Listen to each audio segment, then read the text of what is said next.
இறைமகன் இயேசு கிறிஸ்துவில் மிகவும் பிரியமான சகோதர சகோதரிகளே, நண்பர்களே, பெற்றோரே, பெரியோரே, குழந்தைகளே, இன்றைய நாளை ஆண்டவருடைய பாதத்திலே வைத்து ஜெபிப்போம். அன்பு தெய்வமே, மீண்டும் எங்களுக்கு ஒரு நாளை தந்து எங்களை ஆசீர்வதிக்கின்றீர். உம்முடைய பாதத்திலே இந்த வாழ்க்கையை நாங்கள் ஒப்படைத்து விட்டு இந்த நாளை ஆரம்பிக்கின்றோம். எங்களை ஆசீர்வதியும். உம்முடைய அருள்வரத்தால் எங்களை பாதுகாத்தருளும். உம்முடைய தூய ஆவியின் அருளை எங்களுக்கு தாரும். உம்முடைய இறைவார்த்தையின் அபிஷேகம் ஆற்றல் எங்களுக்கு கிடைக்கட்டும். எங்களை ஆசீர்வதியும். ஆமென். அன்பு மிக்கவர்களே, இன்றைய நாளிலே நாம் தியானிப்பதற்காக எடுத்துக்கொண்ட இறைவார்த்தை 1 பேதுரு 3ஆம் அதிகாரம் 13வது இறைவார்த்தை. நன்மை செய்வதில் நீங்கள் ஆர்வமுடையவர்களாய் இருந்தால் உங்களுக்கு தீமை செய்ய போகிறவர் யார்?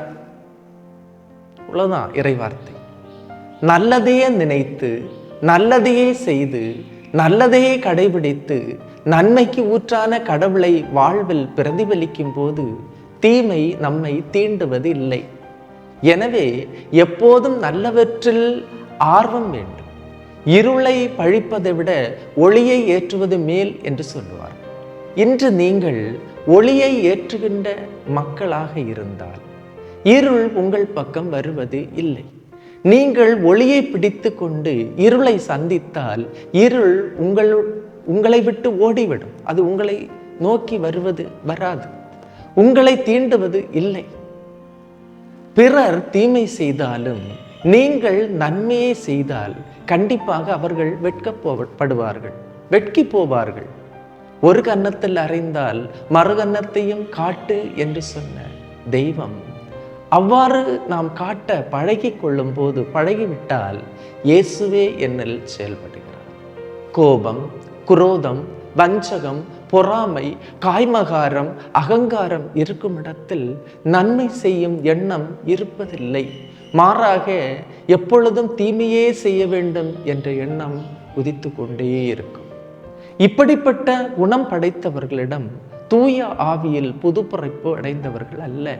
இப்படிப்பட்ட குணம் படைத்தவர்கள் தூய ஆவியில் புதுப்பிறப்பு அடைந்தவர்கள் என்று நம்மால் சொல்ல முடியாது. காரணம் என்னவென்றால் வஞ்சகம், குரோதம், கோபம், பொறாமை, பொய், புரட்டு இவையெல்லாம் இருக்கின்ற இடம் சாத்தான் இருக்கின்ற இடம், தூய் ஆவி இருக்கின்ற இடம் அல்ல. எனவே நன்மையை உருவாக செய்ய வேண்டும் என்றால் தூய ஆவியின் இருப்பிடமாக நாம் மாற வேண்டும். நம்முடைய செயல்கள் மூலமாக மற்றவர்கள் இந்த ஆவியின் அருளை அனுபவிக்க வேண்டும். எனவே இன்றைய இறைவார்த்தை நமக்கு சொல்வது, நீங்கள் நன்மை செய்வதில் ஆர்வமுடையவர்களாய் இருங்கள். அப்பொழுது தீமை உங்களை அண்டாது, தீமை உங்களை விட்டு விலகி போகும். யாரும் உங்களுக்கு கெடுதல், தீமை செய்வதற்கு முன்வர மாட்டார்கள். அவ்வாறு தீமை செய்தாலும் அது உங்களை வந்து அண்டாது.